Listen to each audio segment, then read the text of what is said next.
Arrest జరగాలని, నిజం వెలుగులోకి రావాలని ఆ 371 కోట్ల రూపాయలు రాష్ట్ర ప్రభుత్వం వీళ్ళ అత్తగారి సొత్తు అన్నట్టుగా వీళ్ళు ఇష్టం వచ్చినట్టుగా ఎవరికంటే వాళ్ళకు వీళ్ళంతకు వీళ్ళు ఇవ్వడము, షెల్ కంపెనీస్ ద్వారా దాన్ని మళ్ళీ తీసుకోవడము, రకరకాలుగా దోపిడీ చేసి ఈ సొమ్ము రావాలని అందరం ఆశిస్తాం.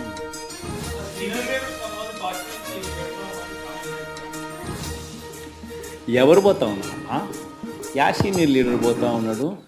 ఏమవుతుంది? నీళ్ళు ఏమవుతుంది? ఇంకోరు వస్తారు. దుర్గా అల్టిమేట్గా ఒకటి గుర్తుపెట్టుకోవాల్సింది ఏంటంటే దుర్గా, ఎప్పుడైనా కూడా ఒకటి గుర్తుపెట్టుకో, లీడర్ అనేవాడు ప్రజల నుంచి పుడతాడు. మీ అందరు గుర్తుపెట్టుకునే మాట నేను చెప్తున్నా. లీడర్ ఎప్పుడు ప్రజల నుంచి పుడతాడు. యాంటీ ఇన్కంబెన్సీ అన్నది ఏదైతే